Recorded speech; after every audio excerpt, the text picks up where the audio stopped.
दोस्तों नमस्कार, ये है मार्गदर्शन फॉर सिविल सर्विसेज। मैं अनुराग चौधरी। दोस्तों, नागरिक शास्त्र अथवा राजनीति विज्ञान के महत्वपूर्ण प्रश्नों के एग्जाम बूस्टर श्रृंखला में इस वीडियो में प्रस्तुत है तुलनात्मक राजनीति यानी कंपेरेटिव पॉलिटिक्स से संबंधित महत्वपूर्ण प्रश्नों का रिवीजन, जो आपके आगामी विभिन्न परीक्षाओं जैसे TGT, PGT, LT grade, government inter college प्रवक्ता, गवर्नमेंट डिग्री कॉलेज, उच्चतर शिक्षा असिस्टेंट प्रोफेसर, केंद्रीय विद्यालय संगठन और नेट जेआरएफ आदि परीक्षाओं के साथ विभिन्न राज्यों द्वारा राजनीति विज्ञान और नागरिक शास्त्र से आयोजित परीक्षाओं के लिए बहुत ही उपयोगी है। इस वीडियो में हम तुलनात्मक राजनीति से विविध प्रश्नों से संबंधित महत्वपूर्ण प्रश्नों को कवर करेंगे। तो आइए शुरू करते हैं नागरिक शास्त्र अथवा राजनीति विज्ञान के महत्वपूर्ण प्रश्नों का एग्जाम बूस्टर। पहला प्रश्न बहुत ही महत्वपूर्ण है दोस्तों। संचार और राजनीतिक व्यवस्था के नियंत्रण का सिद्धांत किस विचारक ने दिया है, आपको बताना है। तो सही उत्तर है कार्ल ड्यूस ने। दोस्तों, कार्ल ड्यूस ने राजनीति विज्ञान में संचार और राजनीतिक व्यवस्था के नियंत्रण का सिद्धांत प्रतिपादित किया है। अगला प्रश्न सही सुमेलन करना है। इसमें देश और वहां पर स्थापित राजनीतिक व्यवस्था की विशेषताओं के बारे में आपको मिलान करना है। देखिए, भारत में विधि द्वारा स्थापित कार्यविधि या प्रक्रिया का जो है विशेषता है यहाँ के शासन में। यूएसए यानी संयुक्त राज्य अमेरिका में दोहरी नागरिकता है, यानी संयुक्त राज्य अमेरिका में केंद्र और राज्यों में अलग अलग नागरिकता होती है, जबकि भारत में एकहरी नागरिकता होती है। कोई व्यक्ति केवल भारत का नागरिक होता है, वो राज्यों का अलग से नहीं, जबकि संयुक्त राज्य अमेरिका में राज्य और केंद्र की अलग अलग नागरिकता होती है। ऑस्ट्रेलिया में दोस्तों सरकार का संघात्मक स्वरूप प्रचलित है और स्विट्जरलैंड में बहुल कार्यपालिका जो है अस्तित्व में है। अगला प्रश्न भी सही सुमेलन करना है। इसमें सूची 1 में चिंतक या विचारक हैं और सूची 2 में उनके द्वारा लिखित पुस्तकें हैं। तो देखिए, माइकल पेरेटो, तो आप देखिए विल्फ्रेडो पेरेटो जो है, इनका मुख्य सिद्धांत है अभिजन वर्ग का संचरण। मोस्का, तो गिटानो मोस्का अभिजनवादी विचारक हैं, इन्होंने द रूलिंग क्लास नामक पुस्तक लिखी है। और देखिए मिचेल्स, तो रॉबर्ट मिचेल्स, इनकी पुस्तक है अल्पतंत्र का लौह नियम यानी आयरन लॉ ऑफ ओलिगार्की। और सुम्पीटर, तो सुम्पीटर की पुस्तक है कैपिटलिज्म, सोशलिज्म एंड डेमोक्रेसी। तो ये प्रमुख जो हैं अभिजनवादी विचारक यानी एलीट थिंकर्स और उनके द्वारा दिए गए सिद्धांत और पुस्तकें थीं। अगला प्रश्न है दोस्तों, वह अवयव जो राजनीतिक संस्कृति यानी पॉलिटिकल कल्चर के लिए आवश्यक नहीं है। तो उत्तर है भ्रष्टाचार यानी करप्शन। दोस्तों, राजनीतिक संस्कृति में मूल्य, अभिवृत्तियां और जो नियम होते हैं वो सब महत्वपूर्ण होते हैं। इसमें भ्रष्टाचार जो है आवश्यक नहीं है। अगला प्रश्न है, न्यू सोशल मूवमेंट यानी नवीन सामाजिक आंदोलनों का समर्थन किसने किया।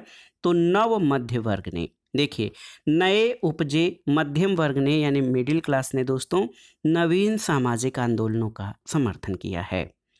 अगला प्रश्न है, राजनीतिक संस्कृति का अर्थ बताता है।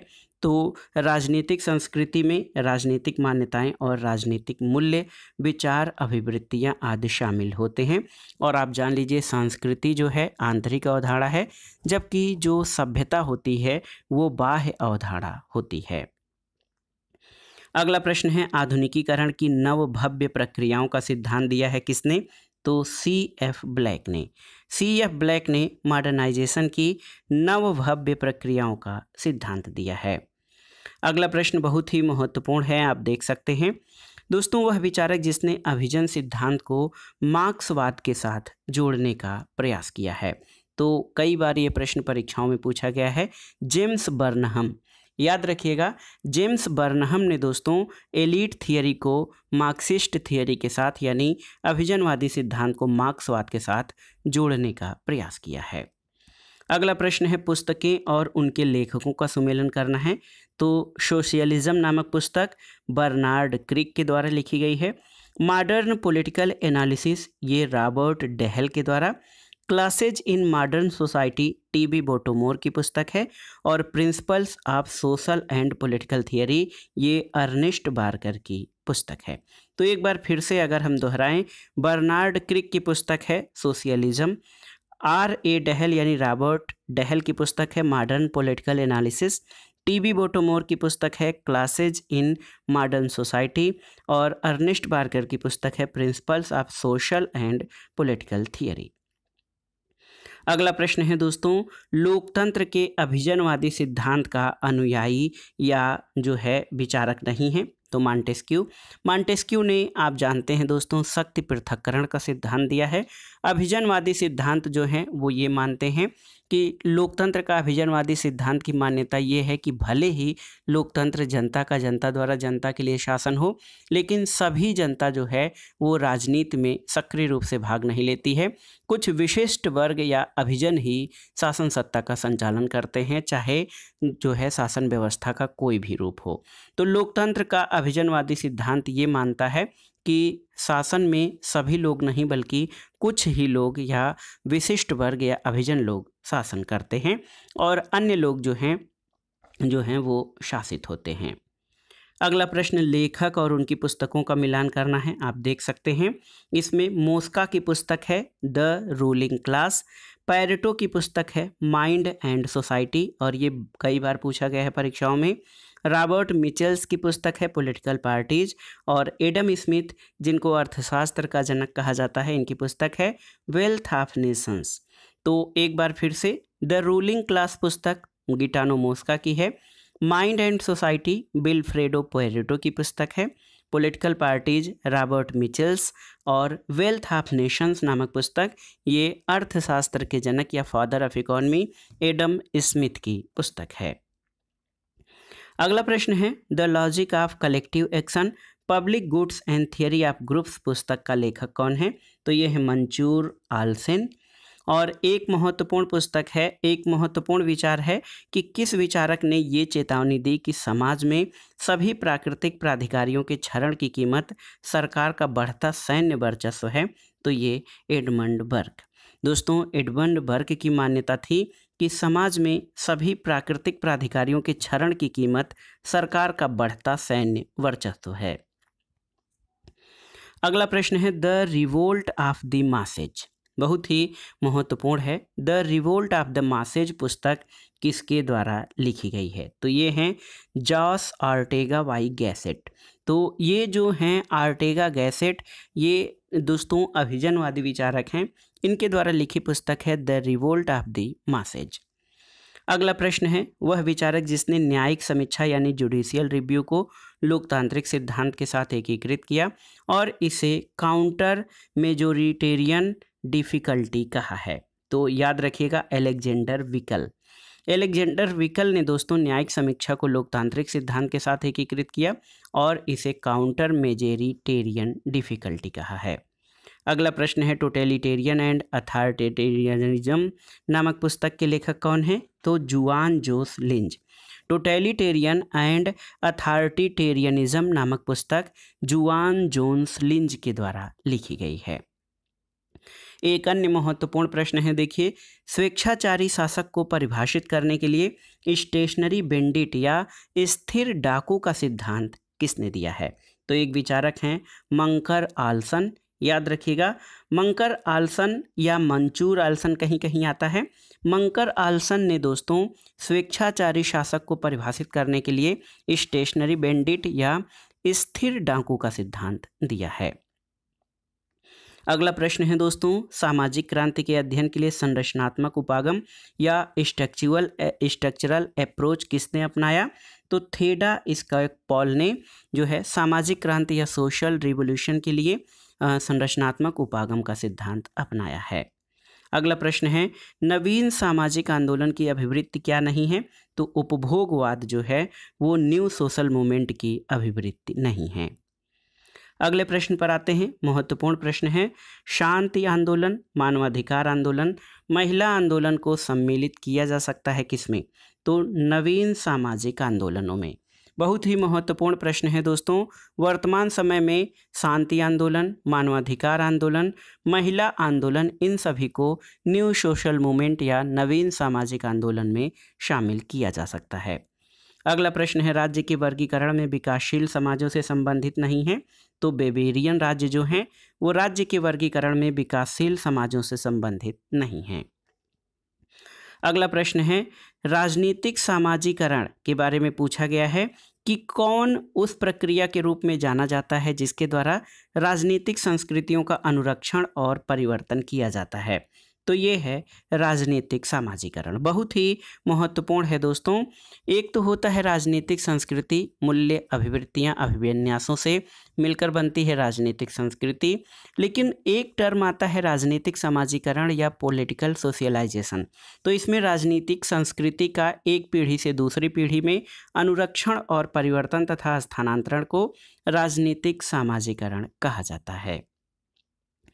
अगला प्रश्न है डेनियल एलाजार की राजनीतिक संस्कृति की अवधारणा से संबद्ध है, तो सही उत्तर है नैतिकतावादी, व्यक्तिवादी और परंपरावादी का। तो याद रखिएगा राजनीतिक संस्कृति की अवधारणा जो है डेनियल एलाजार की नैतिकतावादी, व्यक्तिवादी और परंपरावादी से संबंधित है। अगले प्रश्न पर आते हैं दोस्तों, वह विचारक जो अभिजन शासन को दो मनोवैज्ञानिक प्रकारों लोमड़ियों और शेरों के साथ जोड़ता है, तो ये है विल्फ्रेडो पैरेटो। दोस्तों विल्फ्रेडो पैरेटो एलिटिस्ट थिंकर हैं। इन्होंने अभिजन शासन को दो मनोवैज्ञानिक प्रकार लोमड़ियों और शेरों के साथ जोड़कर परिभाषित किया है। अगला प्रश्न है राजनीति में व्यवहार संबंधी अनुनय का संबंध इस बात से है कि व्यक्ति राजनीतिक रूप से क्या करता है और उसके व्यवहार से क्या तात्पर्य है। ये कथन किसका है, तो ये हिंज यूलाउ का कथन है। याद रखिएगा राजनीति में व्यवहार संबंधी अनुनय का संबंध इस बात से है कि व्यक्ति राजनीतिक रूप से क्या करता है और उसके व्यवहार से क्या तात्पर्य है। हिंज यूलाउ का कथन है। अगला प्रश्न है वे विद्वान जो राजनीतिक सिद्धांत के पाठवादी दृष्टिकोण का प्रतिनिधित्व करते हैं, तो उत्तर है एंड्रयू हैकर और जॉन प्लेमेंटाज। याद रखिएगा एंड्रयू हैकर और जॉन प्लेमेंटाज ये राजनीतिक सिद्धांत के पाठवादी दृष्टिकोण का प्रतिनिधित्व करते हैं। एक महत्वपूर्ण पुस्तक है प्रोपोर्शनल रिप्रेजेंटेशन यानी आनुपातिक प्रतिनिधित्व, इसको हिंदी में कहा जाएगा। प्रोपोर्शनल रिप्रेजेंटेशन नामक पुस्तक किसने लिखी है, तो J.H. हैलेट ने। याद रखिएगा J.H. हैलेट ने प्रोपोर्शनल रिप्रेजेंटेशन नामक पुस्तक लिखी है। अगला प्रश्न सही सुमेलन करना है। यहाँ पर देखिए सूची 1 का सूची 2 से, तो सामूहिक उत्तरदायित्व का जो सिद्धांत है वो किस देश के शासन व्यवस्था में, यूके यानी ब्रिटेन की शासन व्यवस्था में सामूहिक उत्तरदायित्व का सिद्धांत जो है लागू होता है। बहुदलीय व्यवस्था भारतीय दल प्रणाली की विशेषता है। मत संग्रह जो है वो स्विट्जरलैंड में अपनाया जाता है, मत संग्रह विधि। और यथोचित विधि प्रक्रम या विधि की उचित प्रक्रिया ये संयुक्त राज्य अमेरिका के संविधान में इस प्रक्रिया को अपनाया गया है। तो याद रखिएगा सामूहिक उत्तरदायित्व ब्रिटेन, बहुदलीय व्यवस्था भारत में, मत संग्रह स्विट्जरलैंड में और यथोचित विधि प्रक्रम संयुक्त राज्य अमेरिका में जो है ये व्यवस्था लागू है। अगला प्रश्न सही सुमेलन करना है। विधि का शासन, तो ये विधि का शासन या रूल ऑफ लॉ का सिद्धांत डायसी के द्वारा A.V. डायसी के द्वारा प्रतिपादित किया गया है। शक्ति पृथक्करण यानी सेपरेशन ऑफ पावर मॉन्टेस्क्यू के द्वारा। प्राकृतिक अधिकार यानी नेचुरल राइट्स जॉन लॉक के विचारों में है। और एकत्ववाद यानी जो है एकलवाद या एकत्ववाद जो है जॉन ऑस्टिन के विचारों में ये धारणा है। तो याद रखिएगा विधि के शासन के सिद्धांत का प्रतिपादक डायसी है, शक्ति पृथक्करण मॉन्टेस्क्यू द्वारा, और प्राकृतिक अधिकारों का सिद्धांत या यूं कहे कि लॉक अपने जो है विचारों में वर्णित करता है कि व्यक्ति जन्म से जीवन, स्वतंत्रता और संपत्ति के अधिकारों से लैस होता है, यानी लाइफ, लिबर्टी एंड प्रॉपर्टी, उसे ही प्राकृतिक अधिकार कहा जाता है। एकत्ववाद का सिद्धांत जॉन ऑस्टिन के द्वारा प्रस्तुत किया गया है।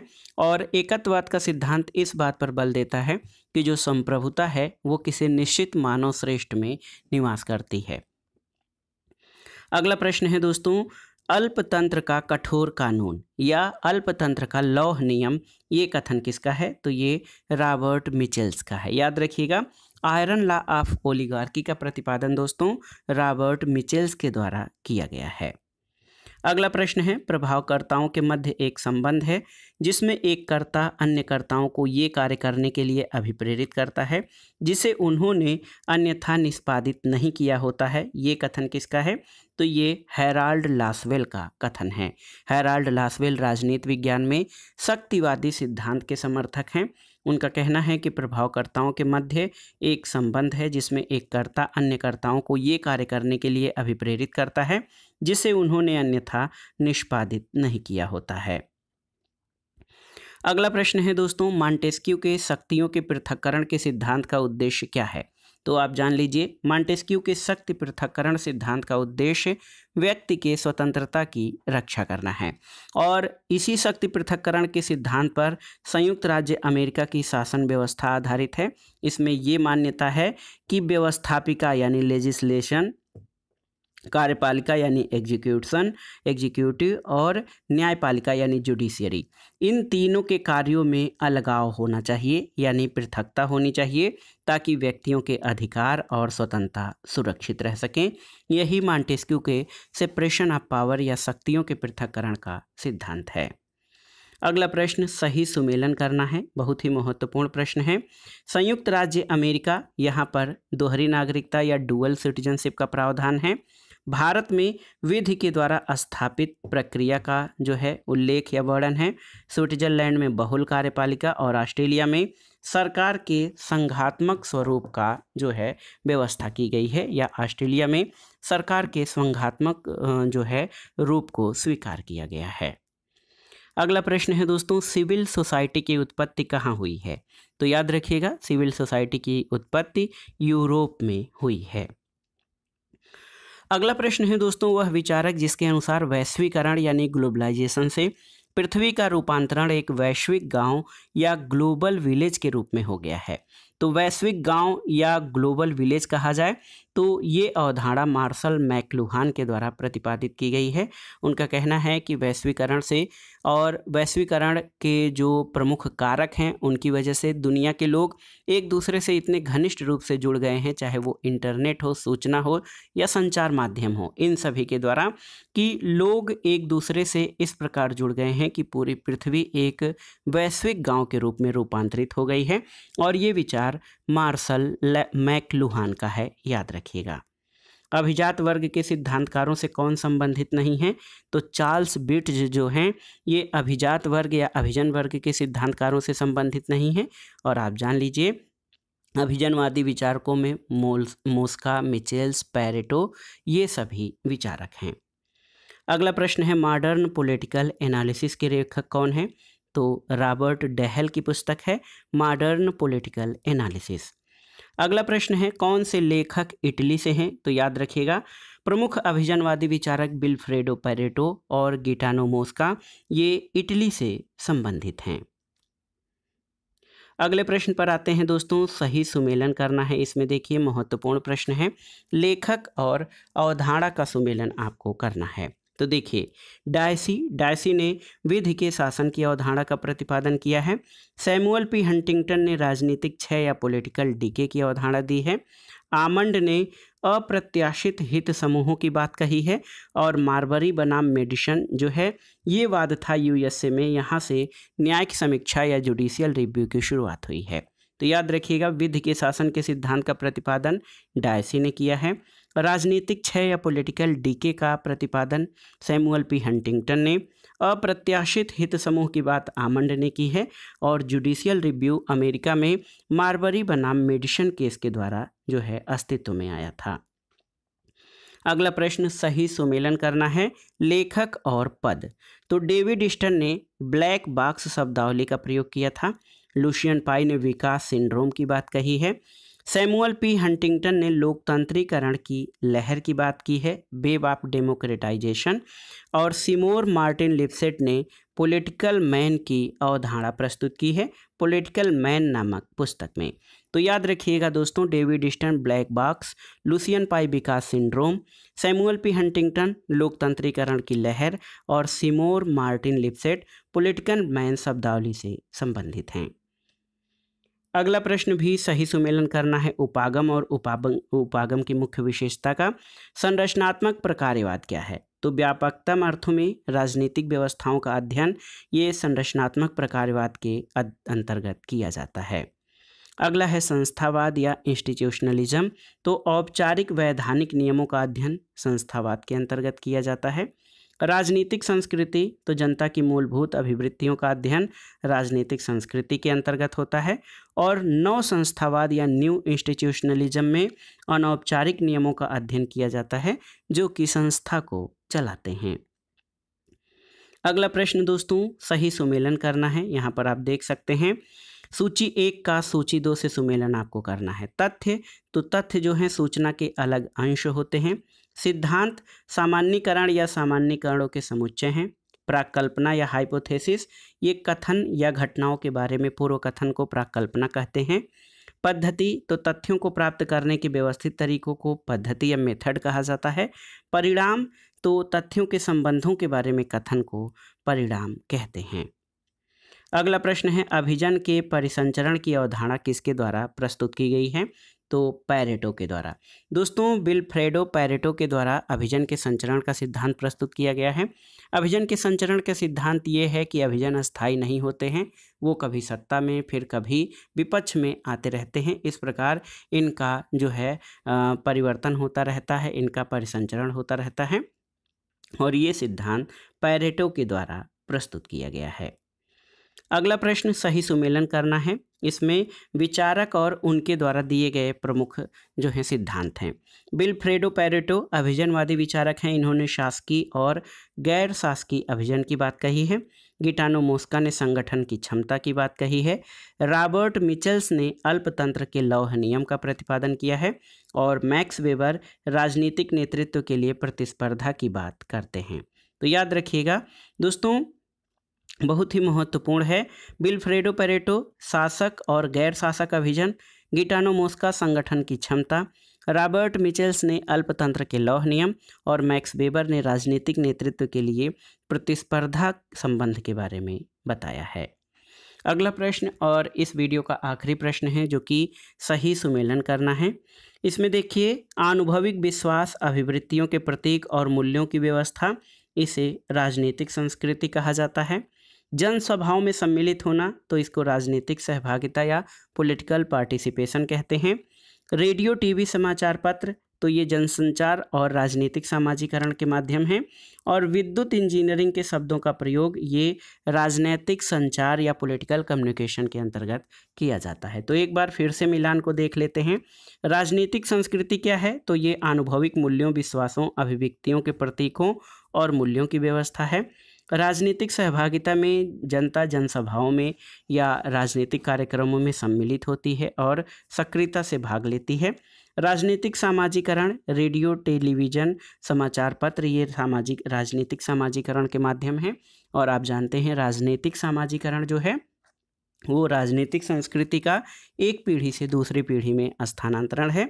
और राजनीतिक संचार शब्दावली में विद्युत इंजीनियरिंग के शब्दों का प्रयोग किया जाता है। तो दोस्तों ये था आज का वीडियो राजनीति विज्ञान अथवा नागरिक शास्त्र से आयोजित विभिन्न परीक्षाओं के लिए महत्वपूर्ण प्रश्नों का एग्जाम बूस्टर, जो आपके आगामी परीक्षाओं की तैयारी और रिवीजन के लिए बहुत ही उपयोगी होगा। दोस्तों ये श्रृंखला आपको कितना लाभ दे रही है, आपके लिए कितना लाभकारी हो रही है, हमें कमेंट बॉक्स में ज़रूर बताइएगा।